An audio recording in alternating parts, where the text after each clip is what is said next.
안녕하세요. 행복합시다 시즌2 저희 세 번째 테마 되겠습니다. 바스, 사바스의 공공서비스 제공 방식 한번 정리를 해보도록 하겠습니다. 자, 일단 한번 보세요. 이게 공공서비스, 행정이란 게 뭐예요? 공공서비스를 제공하는 거죠. 옛날에는 문제될 게 없었는 게 뭐냐면 정부가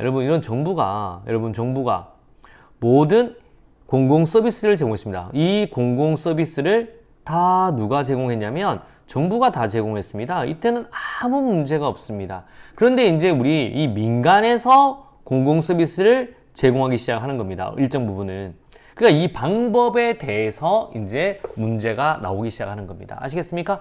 그럼 얘들이 어떻게 민간이 공공서비스를 제공하는 방법이 있을까에 대한 문제인 거예요.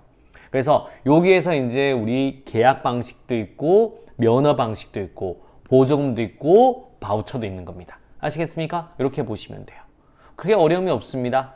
그리고 나중에 이제 SOC 같은 거 제공할 때는 이제 계약 조건을 배우는 거고. 그래서 여기서 이제 문제가 되는구나 라고 보시면 되겠습니다. 그런데 이게 문제가 약간 항상 나올 때마다 옛날에 이제 서울시라든가 국회가 나왔을 때는 용어가 좀 힘들어서 그래요. 근데 인혁천은 별로 어렵지 않습니다. 딱 정해졌는데, 자, 이 공급을 누가 결정하느냐? 그걸 다른 말로 책임자라고도 하고 배열자라고도 하고 중개자라고 합니다. 이게 힘든 거예요. 이제 어레인지 하는 건데 그거를 이제 결정자라고도 표현하고 책임자라고도 표현하고 배열자라고도 포기하고 중개자라고도 표현하는 경우가 있습니다. 그래서 공급을 누가 결정하느냐, 정부냐 민간이냐 요거 하고 실제로 그거를 생산을 정부가 하느냐 민간으로 하느냐에 따라서 이렇게 나누는 게 바스, 사바스라고 보시면 되겠습니다. 자, 한번 가보도록 하겠습니다. 이거는 별로 안 중요해요. 여러분, 우리 정부가 공급을 결정하고 정부가 생산한다. 정부가 실제로 공급한다. 아니면 정부 간 계약. 정부 간 계약 같은 경우는 이런 겁니다. 자, 우리 서울 같으면 서울이 지금 쓰레기 소각성이 다 됐다. 그러면 우리 짓는 동안 우리 인천아 좀 대신 네가 이거 좀 쓰레기 소각을 해주지 않겠니? 그럼 돈을 주겠어. 이런 게 정부 간 계약입니다. 문제 없고요. 자, 공급은 민간이 결정을 하는데 생산은 정부가 하는 게 이게 정부 판매입니다. 이게 뭐냐면 야 대한민국아 나 담배 좀 피자 담배 좀 만들어줘. 그래 공급 결정을 민간이 하는 거죠. 그래 알았어 그러면 내가 담배 만들어줄게. KTNG 만들어서 담배 만들어주는 겁니다. 이게 이제 정부 판매 같은 경우 별 문제 되지 않습니다. 자 문제는 이제 이게 문제가 되는 거죠. 문제가 아니라 이게 중요한 거죠. 민간이 기본적으로 생산하는 것 요 방식이 중요합니다. 요 방식이. 자 한번 가보도록 하겠습니다. 일반적으로 계약 방식이라고 하는 건 우리를 뭐를 한번 생각해야 되냐면 우리 코로나 방역 같은 거 한번 생각해 보세요. 옛날에 이제 코로나가 벌써 4년째예요. 코비드19잖아. 지금 2023년 이제 내년 2025년이 되는 건데 엄청 시간이 빨리 지났죠.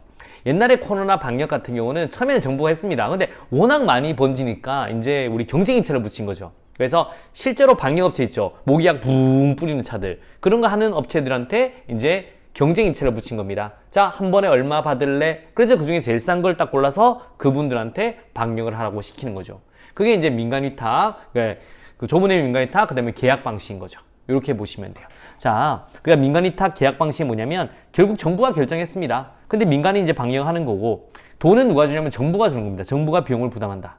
그래서 경쟁 입찰하죠. 그렇기 때문에 우리 비용이 절감할 수 있는 거예요. 그리고 이분들은 원래 방역하던 분들이에요. 민간의 전문기술을 활용한다라고 보시면 돼요. 이렇게 보시면 됩니다. 반면에 허가 면허 방식이라는 거 우리는 그렇게 생각했죠. 여러분 우리 앰뷸런스 같은 경우는요. 정부가 다 앰뷸런스를 제공하면 좋은데 이게 돈이 많이 들어요. 그래서 안 돼서 민간 업자들이 앰뷸런스를 운영합니다. 그런데 이거는 서울시에서 만약 100대, 부산에서 50대 이런 식으로 딱 그 지역에 영업할 수 있는 우리 면허를 주는 거라고요. 그러면서 이제 여러분이 앰뷸런스 타면 어떻게 돼요? 삐뽀 가잖아요. 그러면 돈은 여러분이 낸다고요. 아시겠습니까? 그래서 면허 방식은 일단 일정 구역이 나와야 돼요. 구역. 프랜차이즈 방식. 정부가 결정하고 민간이 생산합니다. 똑같습니다. 그런데 서비스 공급권을 부여하죠. 독점 면허라든가 경쟁 면허 줍니다. 그래서 비용을 누가 부담한다? 소비자가 부담하는 거예요. 이게 이제 비교적으로 딱 오케이. 대조되는 방식이죠. 면허 방식 이런 거 보시면 되겠습니다. 그래서 앰뷸런스 같은 경우는 타고 가잖아요. 서울에서 딱 타서 대구까지 가면 한 50만 원 정도 줘야 됩니다. 제 아버지가 옛날에 허리 수술을 하셔가지고 대구까지 갔는데 서울에서 대구까지 옛날이죠. 50만 원 딱 드립니다. 오케이? 그런데 이제 그분은 대구에서 이제 환자를 싣고 서울로 가지는 못해요. 기본적으로. 왜냐하면 서울에 영업할 수 있기 때문에. 그게 이제 면허 방식이다라고 보시면 돼요. 일장구역. 그 다음에 보조금, 보조금 방식이 뭐예요? 보조금. 이거 같은 경우는 여러분 우리 뭐 딱 생각되면 전기차 보조금 한번 생각하세요. 전기차 보조금 주죠. 여러분 지금 전기차는 우리 현대장수 이런 데서 만들수록 막 남지는 않습니다. 왜냐하면 지금 투자가 돈이 워낙 많이 들어가기 때문에. 그런데 이제 그게 투자비까지 해서 너무 가격이 높으면 아무도 안 사겠죠. 그러니까 돈이 안 되는 사업에 보조금을 주는 거예요. 그리고 현물뿐만 아니라 재정지급, 금일에서 돈만 생각하는데 현물 지급도 보조금이 들어갑니다. 그래서 여러분 전기차가 많이 소비가 되면 환경 오염을 덜 시키니까 좋겠죠. 외부 경제 효과를 나타냅니다. 그러니까 누구한테 주냐? 생산자한테 재정지급합니다. 그래서 보통 차 한 대 전기차 사면 500만 원에서 1000만 원 사이에 보조금을 이제 현대자동차를 사면 현대자동차한테 주는 거잖아요. 이걸 왜 보조금을 주느냐? 기술적으로 복잡한 서비스예요, 여러분. 이걸 자동차를 우리 정부가 만들기는 힘들어요. 그리고 서비스 목표 달성이 불확실. 그래서 이거 봐봐요. 원래 만약에 보조금을 500만 원 줬습니다. 그런데 10,000대 팔았어요. 아, 좀 더 팔아야 되겠는데 싶으면 그 다음 년도 보조금 주는 거예요.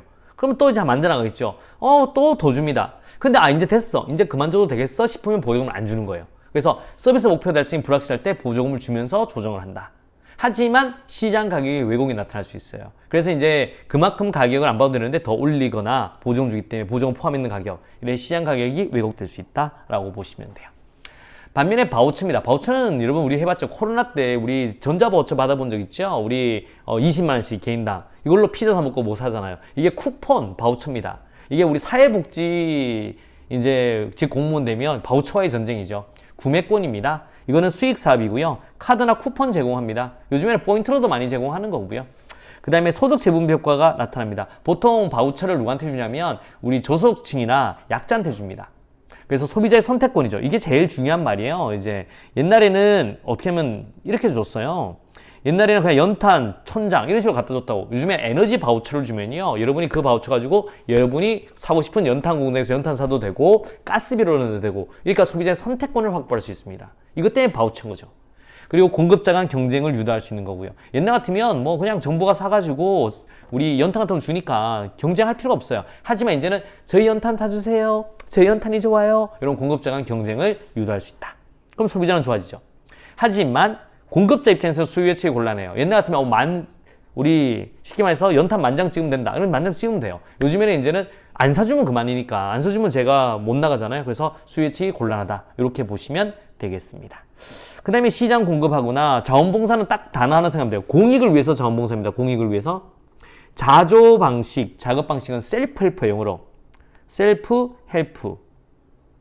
이게 뭐냐면 저희 아파트 같은 경우는 지하철이 좀 멀거든요. 그래서 아파트 자율방범대를 꾸려서 밤 12시부터 12시까지 저희 주민들을 위해서 왔다 갔다 합니다. 원래는 이런 치안 서비스를 경찰이 제공해야 되죠. 근데 이게 부족하니까 우리 아파트 주민 스스로 돕는다. 그게 자급 자조 방식이다 라고 보시면 되겠습니다. 공익적으로 나오면 자원봉사인 거고 셀프 헬프 우리 자조 방식은 스스로 돕는 거예요. 똑같다라고 보시면 돼요. 이렇게 보시면 되겠습니다. 자, 이제 문제를 한 번씩 풀어보도록 하겠습니다. 자, 1번부터 먼저 가도록 할게요. 다음 중 사바스의 공공서비스 제공 방식에 대한 유형별 설명으로 가장 옳지 않는 것은 공공부분이 생산자인 동시에 배열자, 어레인저죠. 결정했는 사람이나 생산한 사람이 공공부분이래요. 그러면 경우예로 정부 간 협약을 통한 한 정부가 또 다른 정부의 공공서비스를 구매하는 방식. 맞습니다. 정부 간 협약. 그러면 여기에 해당되는 거죠. 오케이. 정부가 공급을 결정하고 정부가 생산한다. 자, 공공부문이 생산자이고 민간부문이 배열자예요. 그러니까 민간부문이 결정한 거예요. 공공부문이 생산한 거고. 이거 같은 경우는 정부 판매 생각하면 돼요. 예로 정부 응찰 방식을 통해 민간 부분이 정부가 생산한 공공서비스 선별, 구매하고 대가를 지불한다. 오케이. 이거는 쉽게 말해서 정부 판매다라고 생각하세요. 정부 판매.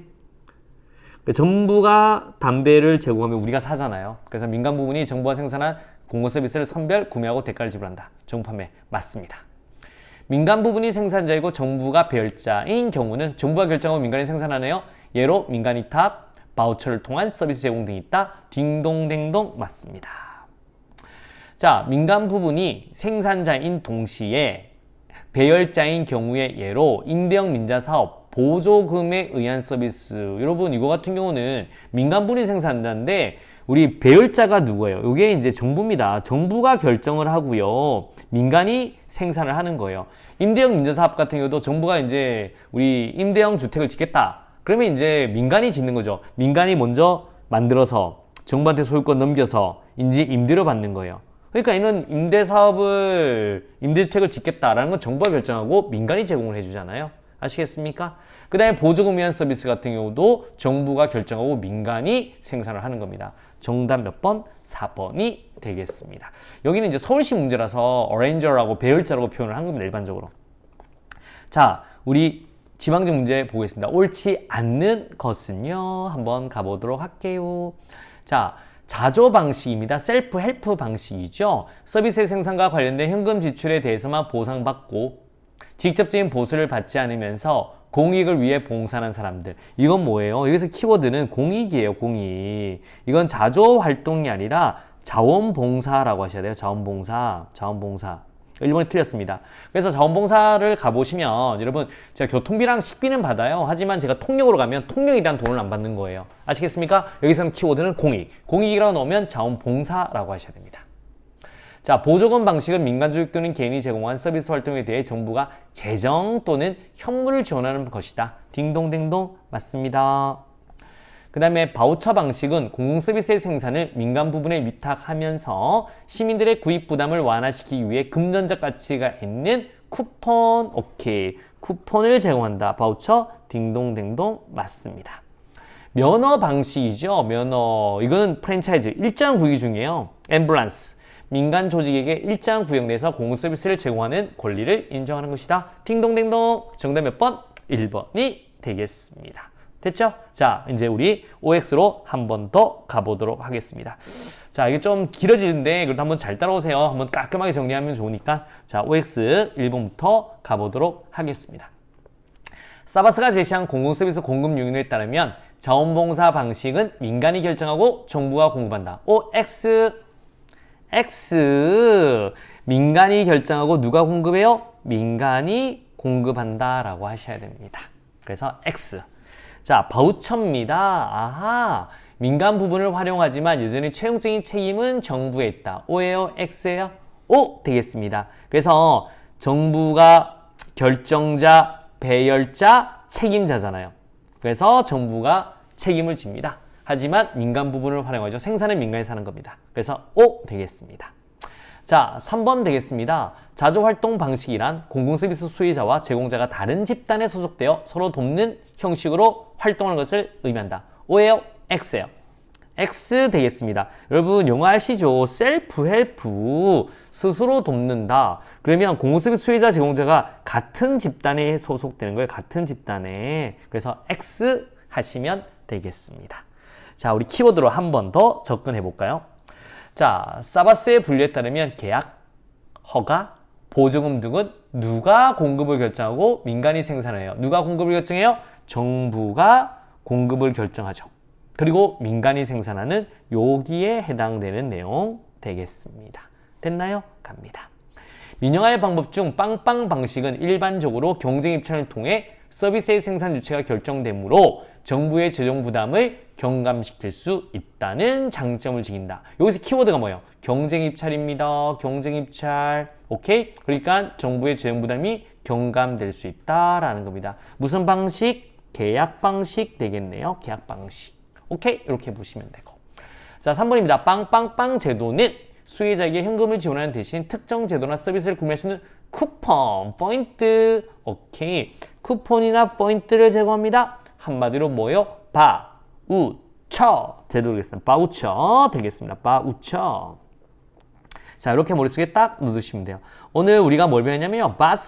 사바스의 공공서비스 제공 방식을 배웠습니다. 한번 깔끔하게 이번엔 정리했죠? 여러분, 자, 좋은 습관이 합격으로 인도한다. 조금만 더 힘을 내시고요. 이제 3일차니까 이제 테마 4번째 찾아뵙도록 하겠습니다. 수고하셨습니다.